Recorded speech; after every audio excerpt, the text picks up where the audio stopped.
Hello everyone, I, Subramanya Hegde, working as Assistant Professor in the Department of Electrical and Electronics Engineering, KLS VDIT Halia, welcoming you all for the lecture series on utilization of electrical power. The subject code is 17E742 for 7th semester, model number 1 and lecture number 7.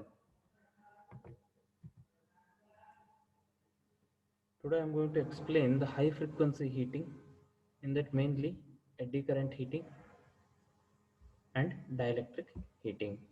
The learning outcome of this lecture is the student will able to understand the working of eddy current and dielectric heating, the high frequency eddy current and dielectric heating. The contents covered in previous lecture. In previous lecture, we discussed induction furnace, the heating method. The induction heating method is similar to working of transformer. Okay? In the transformer, the primary and secondary is mutually coupled. Because of mutual induction, EMF induced on the secondary side. Here also same, the primary side is connected to electrical supply. Secondary side is considered as charge. Here number of turns is not utilized at the secondary side. A charge itself considered as a turns, a single turn. Okay. When electrical supply is applied to the primary side, it transfer the flux to the secondary side. Okay, the changing of flux on the primary side due to the alternating supply, the secondary side EMF induces, both primary and secondary side EMF induces. The induced EMF on the secondary side circulates the current through charge. Charge has sufficient resistance. Okay, so current flows through the charge, induce the heat in it. This type of heating is called as induction heating. For induction heating, the resistance of the charge must be low. This is for conducting material. Okay, for magnetic material, both hysteresis and eddy current loss contribute for heat. For non-magnetic material, only eddy current loss contribute for heat. Okay, because eddy current loss is directly proportional to frequency. Square of the frequency is directly proportional to eddy current loss. The induction furnace is broadly classified as direct type, indirect type, core type, coreless type. In direct induction furnace, a crucible form container is used. Normally it is unusual size, unusual shape. Okay, then charge is poured on the secondary side, so it acts as a short circuiting of a single turn on the secondary side. To start the furnace, some amount of charge must be remains inside the container. Otherwise, the secondary side, if there is no charge or material to be heated on the container, then container is considered empty. Empty container is nothing but open circuit of the secondary side. No current flows through the container or charge. Okay, no heat accumulation inside the crucible. So to start the furnace, minimum amount of charge must be maintained. Okay, electrical supply is applied, current flows through the charge itself and heat produces based on I square R formula. Okay, later when current density increases more than 500 amperes per centimeter square centimeter, pinching effect is introduced. Okay, it creates wires and holes, so it deteriorates the quality of the material or charge. Main drawback of the direct heating type is, in the direct heating type, it suffers from pinching effect, unusual shape, and construction is slightly difficult because of the crucible form, and minimum amount of charge is to be maintained to short circuit the secondary side. In order to overcome the demerits in the direct method, Ajax Watt furnace or vertical core type furnace is introduced. A narrow V channel is used. Their minimum small amount of charge is sufficient to short the secondary side. Okay, hence convection current flows through the charge. No stirring action is required. Additional stirring action is required. current flows through the charge itself, mixes the charge, bottom and surface charges. Okay, so it equalizes the density of the charge. So Ajax Watt furnace is most widely used in induction type of furnace. Okay, the next one, these two are core type, direct and indirect is, so indirect furnace, a container is heated. Later that container transfer the heat to charge with the help of radiation. The container is heated due to the induction principle, induction heating principle. The heat can be controlled with the help of a link. That link have special property. Okay, it's a such type of material when the container reaches to the, then link, when the link reaches to the critical temperature, it loses its magnetism property and reluctance increases. Okay, and it, heating of the element cut off. Okay, when it cools down again, it regains its property, magnetic property, again it start to heating. Automatic heating control is done through this link. It's attachable deattachable link. Okay. The next one is coreless type indirect heating. In this coreless type induction heating, the winding is wound over the ceramic outside body of the ceramic body container. The primary winding is placed. It is a hollow conductor. High frequency is used, 10 kilohertz, 30 kilohertz, 20, 10 megahertz, 20 megahertz, or 30 megahertz according to the requirement. The current is circulated. Okay, the eddy current loss contribute for the heating. Okay, so primary side, because of high frequency, primary side suffers from skin effect. Current flows through the surface of the conductor, and inside the center part of the conductor is considered as empty. The current not flows through that. Okay, so only surface conduction occurs in the conductor. So that's why hollow conductor is used. In order to limit the temperature, water is circulated inside the conductor. Okay, so these are the different methods of induction heating. Normally it is used to melt the steel or softening the steel or hardening the steel. So these are the contents covered in last class. Today we'll see the high frequency eddy current heating. Okay.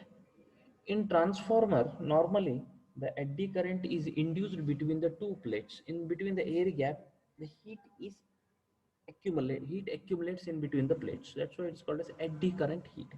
The eddy current heat is related to the square of the frequency. It is directly proportional to square of the frequency. Okay. In order to heat an article, eddy current, and it's placed inside the high frequency AC current carrying coil. Okay. So consider a material. Okay, this container contains the charge. Over that container the winding is placed. Okay, when electrical supply is applied with the high frequency, the alternating magnetic field is produced by the coil, and it sets up eddy current in the article. So magnetic field is created and it sets up eddy current in the article. This is article material to be heated, which consequently gets heat up. It heats up. Such coil is known as heater coil. It heats up, that heat transfers heat to the charge. This coil is called as heater coil. Okay. Primarily it is a eddy current loss which responsible for the production of heat, although hysteresis loss also contribute to some extent in case of magnetic material. In case of magnetic material, hysteresis loss comes, otherwise non-magnetic material only eddy current loss. Electrical supply is applied with very high frequency. The coil is wound over the charge material. This container contains the charge. Initially it get heated. Okay, the coil get heated, then it transfer heat to the charge. As the eddy current loss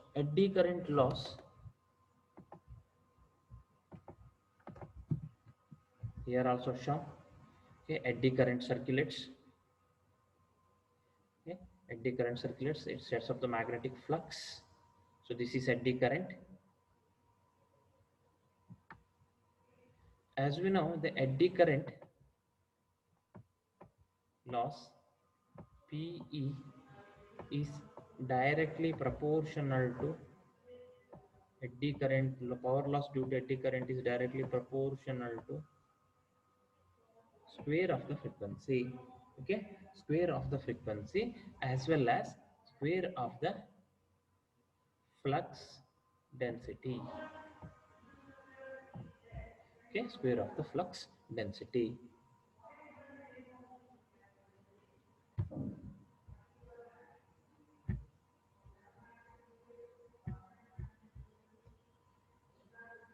So this loss can be controlled by controlling the flux.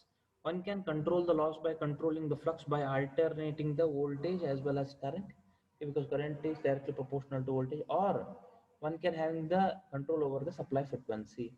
The loss is greatest on the surface of the material. Okay, at the surface side the loss is greatest because the coil is connected to the surface side of the charge only. So here the heat accumulation is more. uh, as and when the center part is considered, the heat production at the center part is decreased.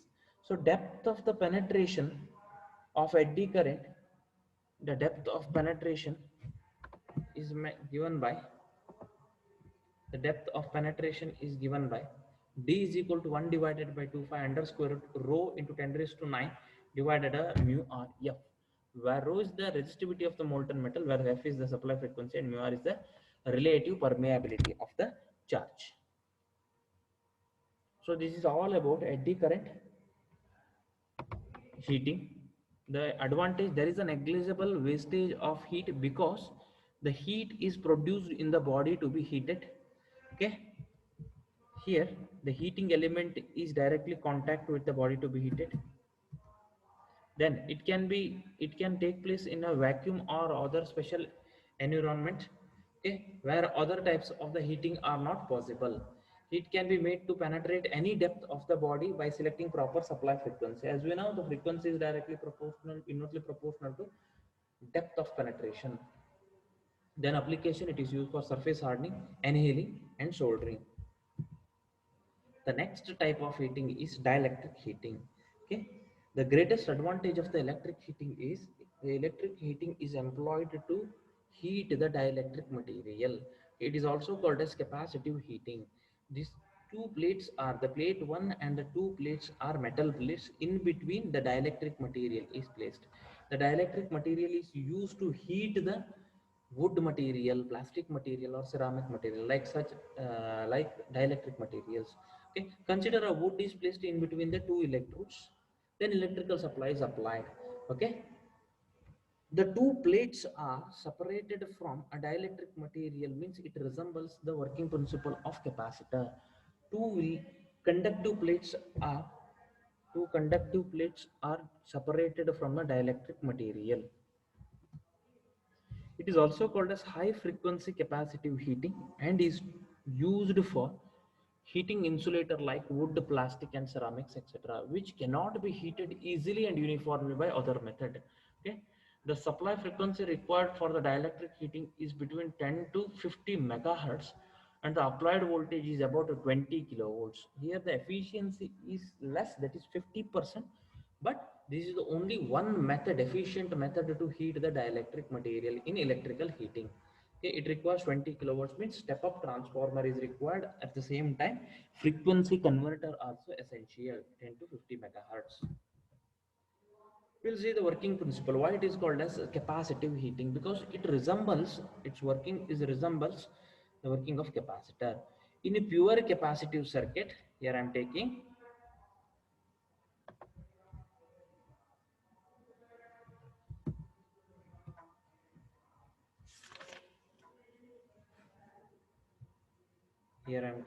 an example.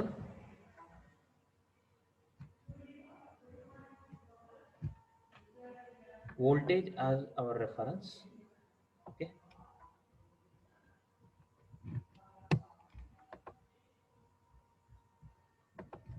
I'm taking voltage as reference.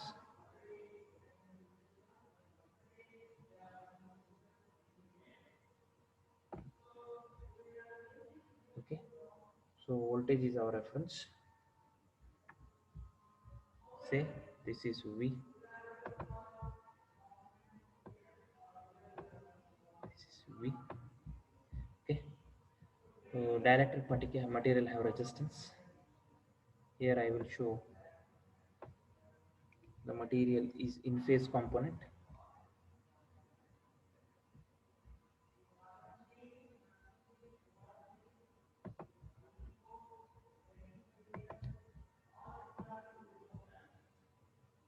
Voltage. Here this is V and this is in phase component. Here resistive is shown. Take IR or IP in phase component. Okay, so resistive component, so IR. When current flows through the capacitor, that current leads the voltage. That current leads the voltage by 90 degree.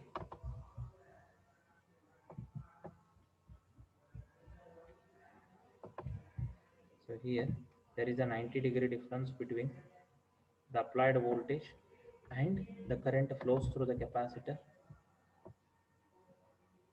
Say current flows through the capacitor is IC, it is charging current IC. Okay, this setup considering both capacitive and resistive, not pure resistive or not pure capacitive. It is a capacitive. If it is a pure capacitive, then 90-degree difference between voltage and current. Okay, so somewhat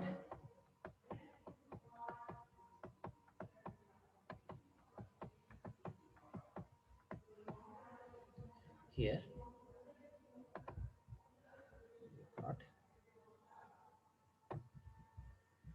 resultant. Okay, so this is the amount of current flows through the setup capacitive heating. This angle is phi. Okay, this angle is phi between the voltage and current, power factor angle, and this angle is called as delta, that is loss angle. Okay, loss angle. So take V as a reference, and in phase current is in phase with voltage, and 90-degree apart, IC is 90-degree apart from the voltage V. Okay, the phasor sum of capacitive component and resistive component gives the current I. The angle between the voltage and current is phi, and the IC to I angle is delta angle. Okay, where delta is 90 minus phi. Now we'll see the derivation. Okay, here I am taking what is the power drawn from the supply. Power drawn from the supply is equal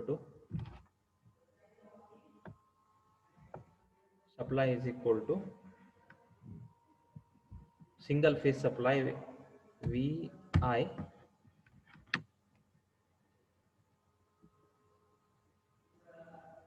into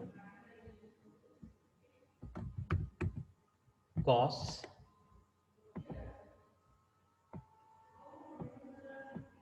phi. Okay, power drawn from the supply is VI cos phi. So as we know, the charging current, as we know,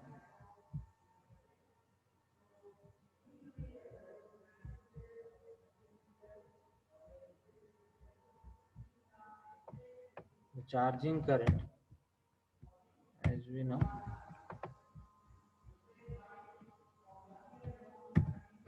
IC is equal to, the charging current IC is equal to I, approximately IC is equal to I. Okay, so according to the Ohm's law, current is equal to voltage divided by opposition force in a capacitive circuit.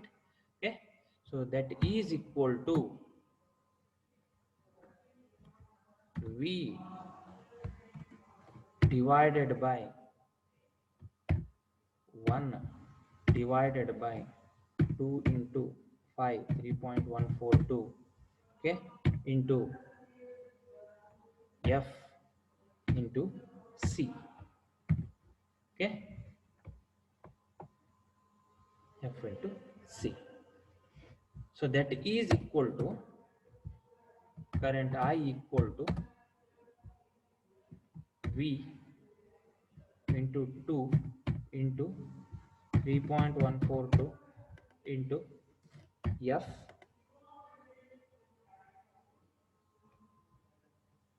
into C. Okay, into C. Okay, so now I am substituting this I value in the power equation P. It is equal to where voltage into the current is V into 2 into 3.142 into F into C. Okay, multiplied by cos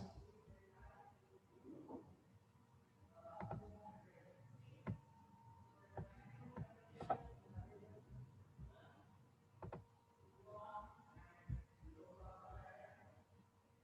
Now consider P is equal to P is equal to V.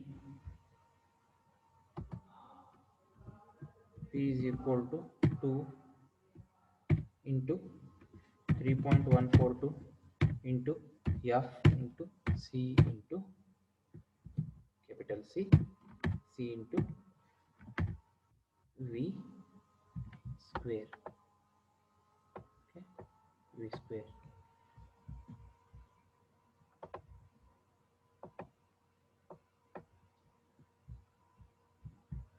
Here I will rewrite the equation.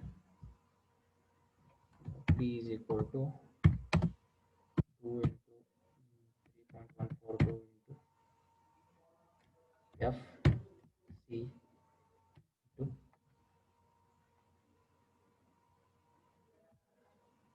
V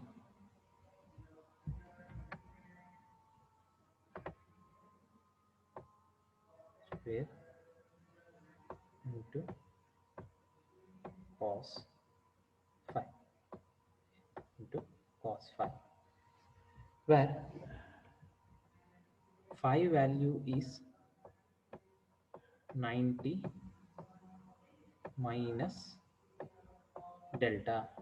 Okay, phi value is 90 minus delta, that is equal to tan delta, that is equal to tan delta. This tan delta is considered as delta loss angle. So P is equal to, in other way, the P is equal to 2 into 3.142, that is 5 into F into C V square. Instead of writing cos phi, here we are writing loss angle tan delta or delta. Okay, to find the capacitance value, here we are using C is equal to formula, the absolute permittivity, relative permittivity multiplied by cross section area divided by thickness. Okay, in this way we need to find the power loss delta, okay, as well as capacitance.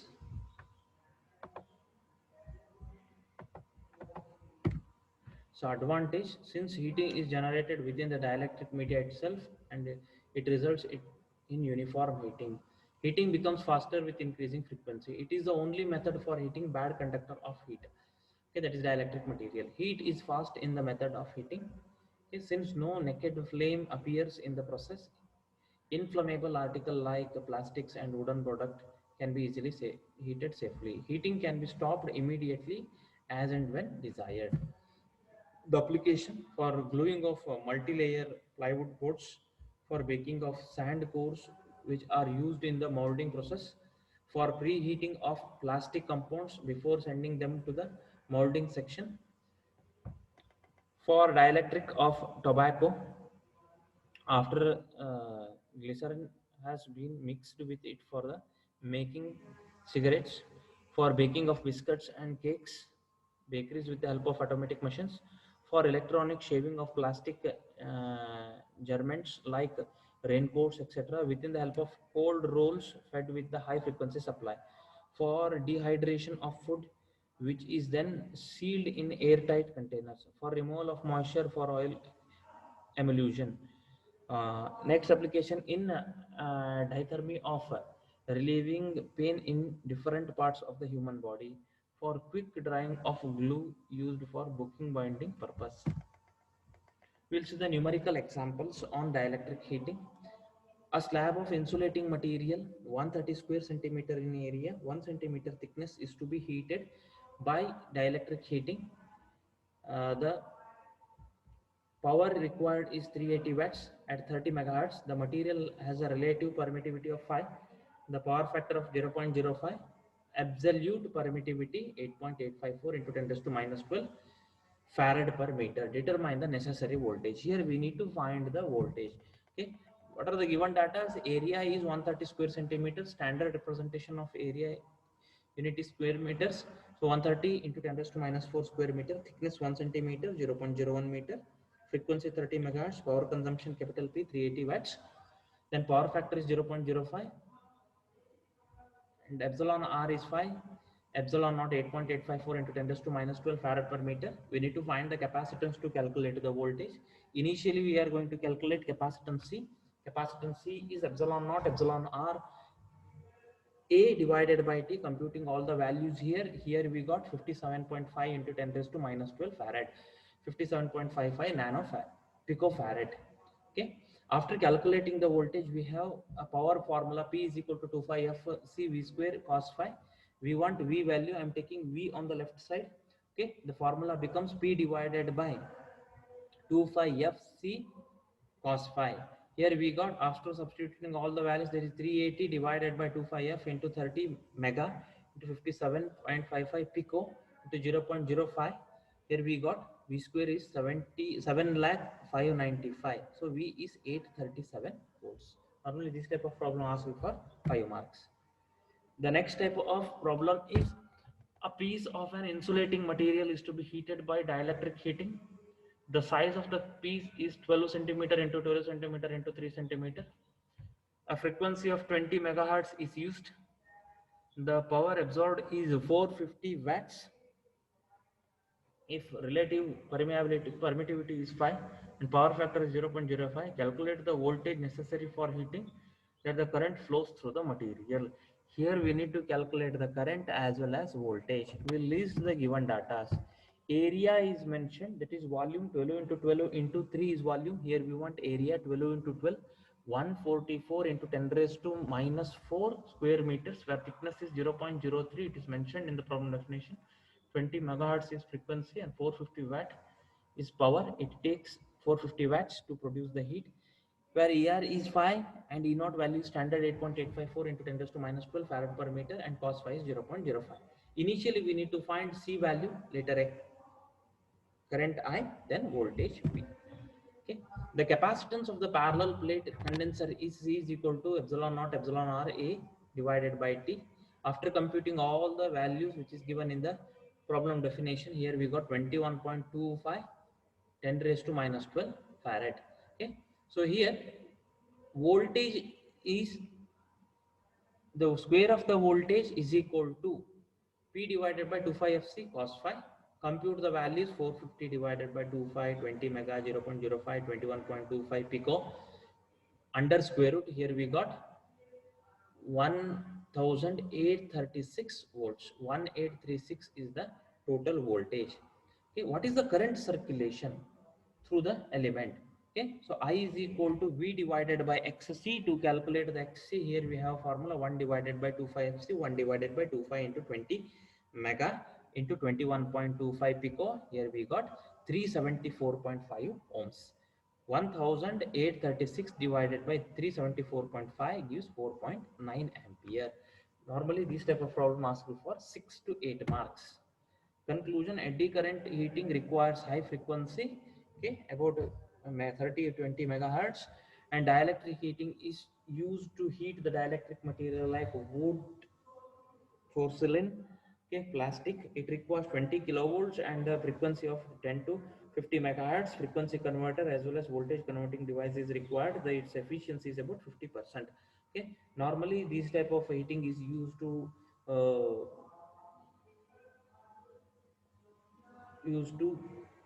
heat the dielectric material. Okay, some critical applications already I explained. The Bloom's taxonomy of this lecture comes under understanding level. The numerical example comes under apply level. Combinedly, this lecture is related to level 2 and level 3. These are the references. Thanks for watching this video. Thank you one and all.